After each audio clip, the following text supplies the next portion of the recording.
Hi viewers, welcome to Andhra Prabha. నేను మీ ఉమా.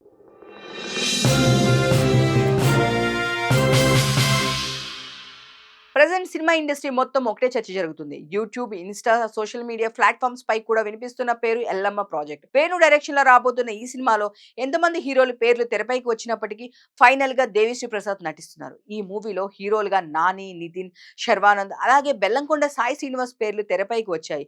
కానీ వీళ్ళంతా దేనికి ఎందుకు రిజెక్ట్ చేశారు? 2023లో బలగం సినిమా బ్లాక్ బస్టర్ కావడంతో డైరెక్టర్‌గా పేరు తెచ్చుకున్నారు వేణు.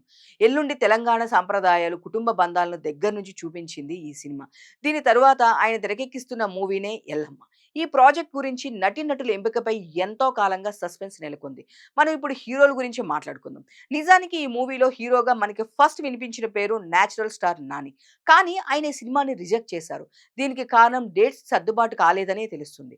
దాని తర్వాత ఈ ప్రాజెక్ట్ హీరో నితిన్ చేతికి వెళ్ళిందని ప్రొడ్యూసర్ దిల్ రాజే స్వయంగా ప్రకటించారు. అలాగే నితిన్ కూడా పలు ఇంటర్వ్యూలో తన నుంచి ఎల్లమ్మ మూవీ వస్తుందని చెప్పుకొచ్చారు. కానీ ఆ తరువాత ఆయన కూడా రిజెక్ట్ చేశారని టాక్ వినిపించింది. కానీ ఇక్కడ మరో రూమర్ కూడా చక్కర్లు కొడుతుంది. అదేంటంటే నితిన్ గత కొన్నేళ్లగా సరైన హిట్ అనేది లేదు. ఎల్లమ్మ ప్రాజెక్ట్ లో కథ బలంగా ఉంది. హీరోకి అంత మాత్రమే గుర్తింపు రాకపోవచ్చు.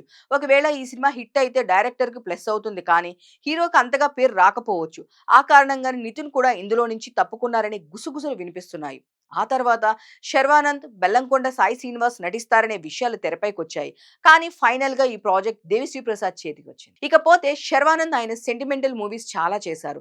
లవ్ అండ్ ఎమోషనల్ స్టోరీస్ చేసినప్పటికీ ఈయన ఈ మధ్య కాలంలో సరైన హిట్ లేదు. ఎల్లమ్మ తనకి సెట్ కాదని ఆయన భావించి ఉండొచ్చు. అయితే ఈ ప్రాజెక్ట్ లో హీరోలు మారడానికి కారణాలు ఏదైనా మనం ఒకసారి గమనిస్తే డేట్స్ కుదరకపోవడమే, హిట్స్ లేకపోవడమే కాదు, స్టోరీనే కారణం. ఎందుకంటే కథకున్న పొటెన్షియల్ వలన హీరో పాత్ర డామినేట్ అవుతుందంట. అందుకే హీరోలందరూ దీన్ని రిజెక్ట్ చేశారని తెలుస్తుంది. మొత్తంగా ఇది డైరెక్టర్ ఫిల్మ్ అంతేకాని హీరోకి సంబంధించి కాదు. ఎందుకంటే కొన్ని స్టోరీలు కేవలం డైరెక్టర్స్ ని మాత్రమే రిప్రజెంట్ చేస్తాయి. నిజానికి ఈ ప్రాజెక్ట్ గురించి ఎలాంటి ప్రెస్ మీట్లు నిర్వహించలేదు. ఎక్కడా మాట్లాడింది కూడా లేదు. కానీ ఈ ప్రాజెక్ట్ క్రియేట్ అయిన బజ్ మాత్రం అంతా ఇంతా కాదు. మరి వేణు ఎల్లుండి డైరెక్షన్ లో రాబోతున్న ఈ సినిమా ఎలాంటి ఫలితాన్ని రాబడుతుంది? చూడాలంటే కొన్ని రోజులు వెయిట్ చేయాల్సింది.